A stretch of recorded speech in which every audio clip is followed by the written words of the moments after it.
Et nous accueillons ce soir Laurent de Chérizet, qui est le fondateur de l'association Simon de Sirène, qui va venir nous partager son témoignage, son expérience, voilà, sa propre histoire bioéthique, on peut dire son histoire personnelle, l'a lancé sur un chemin, il va nous expliquer cela. Laurent de Chérizet.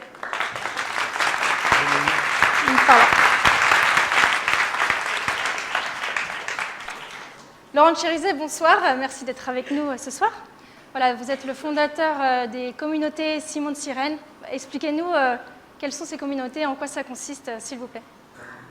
Alors, Simon de Sirène, c'est le monde du handicap. Le monde du handicap, c'est pas un monde très drôle. C'est un monde dans lequel on s'engage souvent pour fonder quand on y est confronté. On y est confronté parce qu'on reçoit un jour un coup de fil. Jusqu'à ce coup de fil, tout va bien. Et puis, les certitudes s'écroulent. Les certitudes s'écroulent parce qu'on peut avoir une part de soi avec éventuellement le sentiment qu'on est du bon côté de la barrière, que peut-être on fait ce qu'il faut pour que la vie aille bien. Et puis tout d'un coup, on est comme totalement émondé. Hein. Je me rappelle d'un livre qui m'a profondément marqué, qui nous témoigne comme ça de cette illusion de Dieu pour les croyants, où on croit un peu, comme peut-être les apôtres l'ont fait, à ce Dieu qui va restaurer la royauté sur terre, qui va faire qu'on va être des lieutenants d'une armée vainqueur. Voilà. Et le monde du handicap nous fait basculer dans une autre réalité profonde, et elle fait écho à un grand paradoxe de notre société moderne. Hein. Les philosophes parlent de postmodernité, hein, depuis 300 ans, où on se pose la question de plus en plus douloureusement de qui est l'être humain, en ayant perdu ce socle commun de valeurs, hein, cette transcendance qui nous unifiait. Et aujourd'hui, la question de qui est l'être humain, elle se pose de manière particulièrement radicale lorsque vous êtes comme ça confronté à ce handicap, parce que vous-même ou un de vos proches, au gré d'un accident de la vie, ce qui est le cas des personnes qui sont à Simon de Sirène. Hein. Aujourd'hui, Simon de Sirène, c'est à peu près 1000 personnes dans une dizaine de villes en France. Et c'est pour beaucoup d'entre elles cette même situation de j'étais monsieur et madame tout le monde, j'avais 20 ans, j'avais 40 ans, j'étais un jeune plein d'avenir, ou j'étais un adulte parent avec des enfants, avec un métier. Et puis, au gré d'un traumatisme crânien, au gré d'un accident vasculaire cérébral, eh bien, je me réveille 8 mois plus tard avec des lésions dans le cerveau. Alors, les lésions dans le cerveau, c'est compliqué parce que c'est le disque dur de l'ordinateur. Et on a une sorte de triple peine. On a des handicaps physiques, hein, à Simon de Sirène.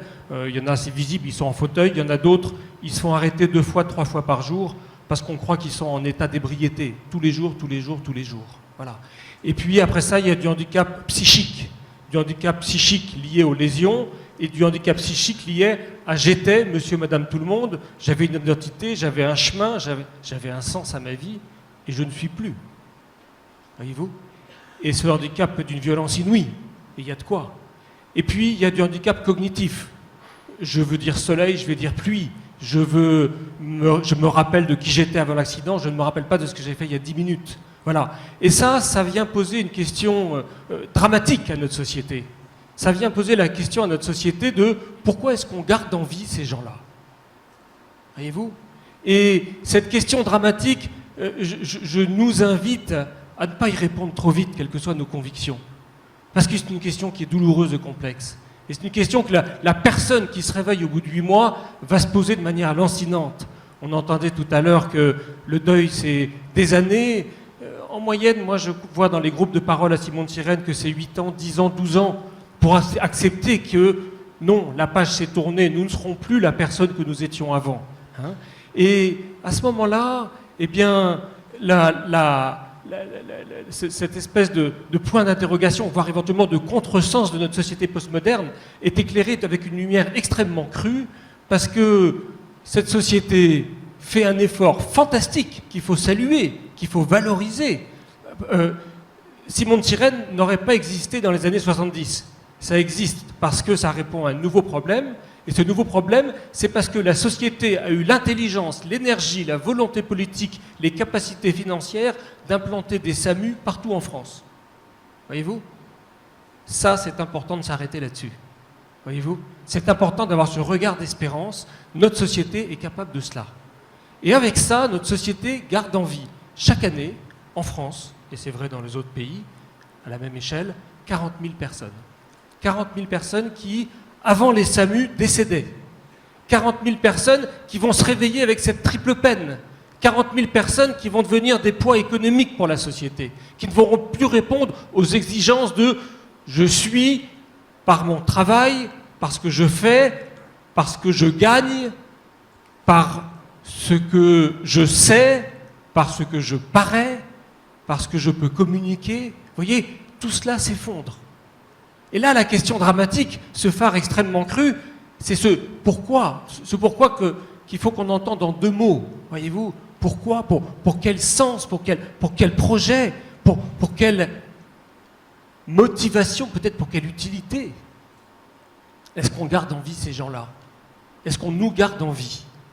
Et cette question, à Simon de Cyrène, elle nous taraude. Attention à ne pas y répondre trop vite.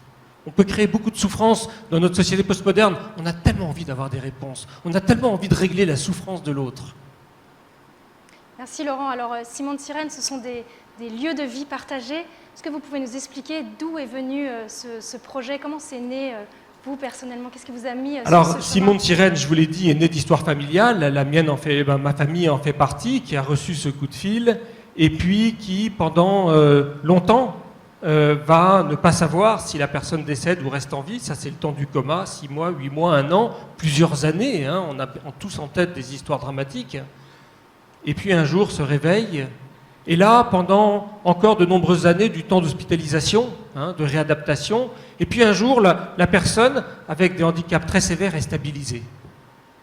Et cette personne-là, elle le dit dans tous les groupes de parole, elle a envie de quitter l'institution médico-sociale. Elle veut rentrer à domicile. Et quand elle veut rentrer à domicile, pour celles qui ont pu le faire, et là aussi je salue l'extraordinaire performance de notre société, qui développe des droits à la personne, attachés à la personne, particulièrement depuis la loi de 2005, hein, voulue par le papa d'une personne handicapée, Jacques Chirac. Ça a été porté avec une énergie politique colossale. Hein. Eh bien, à ce moment-là, la personne vit un deuxième drame. La personne qui retourne à domicile, je me rappelle de Manu, que j'ai été voir chez elle, elle habitait à Herblay, qui me disait, avec son aphasie, elle avait eu un accident 2 ans après son mariage, grand ici, beau, mais moi seule, et elle a fondu en larmes. Voyez-vous? Et dans les groupes de parole, ça revient sans cesse. Pourquoi est-ce qu'on me garde en vie? Ma plus grande souffrance, c'est pas mon handicap. Plus grand que mon handicap, ma souffrance, c'est la solitude. Et c'est là qu'on est absolument tous interpellés, voyez-vous? Parce qu'il y a un premier acte essentiel, c'est signer la pétition. Mais signer la pétition, pourquoi? Vous savez, Thomas More disait « La parole que je prononce, c'est mon être que j'engage ». Comment est-ce que la parole que je prononce sur une pétition Internet engage mon être avec les personnes autour de moi qui basculent dans cette situation-là? Alors, à Simon de Cyrène, on a entendu « Je veux quitter l'institution médico-sociale » et en même temps, quand je rentre chez moi, je me désocialise. Et inspiré, comme beaucoup, par ce prophète qu'est Jean Vanier, on a eu envie de créer notre petite communauté de l'Arche. Voilà, et l'Arche nous a dit on va vous aider, et en même temps, l'histoire de Jacques, l'histoire de Manu, c'est pas la même histoire. Chez nous, Jacqueline a 3 enfants. Quand les volontaires débarquent chez nous pour 1 an et qu'ils découvrent que Jacqueline est maman et grand-mère et qu'elle habite à Simon de Cyrène, il y a quelque chose de sidérant, d'absolument sidérant. Alors, le cheminement, ça a été, voilà, comment est-ce que on peut ensemble répondre, et c'est venu d'une expérience prophétique, et cette expérience prophétique, je vous la partage parce qu'elle est une expérience collective, on l'a tous vécu cette expérience, mais c'est l'expérience des leviers. Martin parlait tout à l'heure de ce drame de la peur. Moi, je suis à Simon de Cyrène quotidiennement convoqué dans ce drame de la peur. La personne fragile me fait peur. Hein, je suis frappé, on a des visites toutes les semaines à Simon de Cyrène, le nombre de personnes qui n'ont jamais parlé à une personne handicapée. Parce que c'est compliqué, ça fait peur. On ne sait pas si la personne dans son fauteuil va répondre, on préfère parler à l'assistant. Pas de jugement, c'est juste une réalité, quand on n'a pas appris, ça s'apprend, c'est très compliqué. Et le cheminement a été de dire, mais finalement, comment est-ce que je peux dépasser cette peur et comment est-ce que, pour la personne handicapée, on peut accompagner ce désir de retourner à domicile sans être seul. Et de groupe de parole en groupe de parole, d'expérience en expérience, il y a eu un petit groupe fondateur qui s'est fait autour de ma sœur et de ma mère, qui a été en fait un groupe qui a découvert quelque chose d'extraordinaire, c'est que lorsqu'on dépasse sa peur, il y a un jaillissement fabuleux, c'est le jaillissement de la joie. Vous voyez, il y a un couple, comme le couple menace-opportunité, il y a une tension créatrice entre la peur et la joie qui est fascinante. Et ça, c'est une expérience qu'on vit dans tous nos groupes. On refuse qu'une communauté Simon de Sirène se crée par du bâtiment, par de l'argent, par des agréments. Avec ça, on se rassure, on se sécurise. On a retravaillé notre histoire et on a voulu que les communautés se créent sans argent, se créent sans agrément, se créent sans certitude. La seule certitude, c'est l'audace de la rencontre. Et lorsque on appelle ça les compagnons Simon de Sirène, 6-8 personnes, moitié handicapées, moitié valides, on ne sait pas toujours qui est qui d'ailleurs, se retrouvent chez l'un, chez l'autre, pour simplement prendre le temps de préparer un repas. J'entends toujours la même chose, je l'ai entendu dans notre groupe de Lille, qui est le dernier né, je l'ai entendu à Montréal, au Canada, où il y a un groupe Simon de Sirène, je l'ai entendu à Marseille, je l'ai entendu à Lyon, les gens disant, mais ça nous a pris 1 an et demi pour organiser ce premier repas, parce que ça nous faisait peur. Et que c'est tellement plus confortable de rester au bord de la piscine, les pieds dans l'eau. Vous savez, comme dit un de mes collaborateurs qui a longtemps dirigé une communauté de l'Arche, comme c'est bon de parler de la fragilité, un verre à la main. C'est tellement agréable de rester au bord de la piscine. Et lorsque la personne handicapée vous donne une grande tape dans le dos pour plonger, alors on découvre qu'on peut nager. Et nager ensemble, eh bien, c'est cette expérience que font nos groupes, qu'on fait chacun. Comme toujours, c'est un peu difficile, un peu exigeant de plonger. Et puis quand on nage ensemble, eh bien, on découvre que c'est pas si compliqué que ça. On découvre que la personne handicapée, elle nous aide, comme on l'entend souvent, à tomber les masques, à ne plus avoir peur. Je pense que cette grande peur, Martin, vous me corrigerez peut-être, cette plus grande peur, c'est pas la peur de l'autre, c'est d'abord la peur de soi-même, la peur de ne pas être capable. Et en ça, la personne handicapée est un prophète. C'est un prophète qui nous dit « n'aie pas peur ». Et n'aie pas peur, pas par des grandes considérations philosophiques, mais n'aie pas peur pour des raisons extrêmement simples, c'est que j'ai besoin de toi. Voyez-vous? Et la personne fragile, la personne handicapée prophète, c'est celle qui me restaure dans ma capacité, dans mon audace de l'altérité, mon audace de la rencontre, telle que dans l'histoire biblique, le Créateur nous a voulu. Il nous a voulu co-créateurs à condition qu'on soit capable de dépasser notre peur, de ne pas être capable d'être co-créateur, pour nous engager dans une relation fondatrice, une relation qui fait jaillir la vie. Voilà, c'est cette expérience toute simple, ces groupes de compagnons Simon de Sirène, et de là on va cheminer. Cette joie est fascinante, vous savez, parce que c'est assez rare à notre époque. C'est une joie qui n'est pas alcoolisée, il n'y a pas de bouteille d'alcool, c'est une joie où on ne se moque pas, c'est juste une joie du goût de l'autre. Et cette joie du goût de l'autre, elle est fascinante. Cette joie du goût de l'autre, elle permet à des personnes valides de dire « ça me fait du bien ». Et on n'est plus dans une charité limbago, vous savez, où on se penche, on va s'occuper de la pauvre personne handicapée. On est dans une charité qui nous élève, parce qu'ensemble, on se fait du bien. Et cette expérience-là, dont Jean Vanier est vraiment le précurseur, c'est très bouleversant de voir aujourd'hui que à Simon de Sirène et dans un certain nombre d'autres associations, on en est un peu les héritiers, les témoins, et qu'elle se décline sur les différents domaines de cette fragilité. Et puis, et je terminerai par là, l'autre dimension prophétique de la personne handicapée, c'est que cette personne handicapée qui paradoxalement a perdu toutes ses capacités, efficacité, rentabilité, performance, sens, avoir, vouloir, paraître avec le mur Facebook, eh bien, cette personne handicapée, elle m'invite à tomber une deuxième peur fondamentale qui est, 1, on a nommé la peur de ne pas être capable, et 2, il y a la peur de l'autre. L'autre, comme je ne suis pas capable, comment puis-je affronter l'autre différent?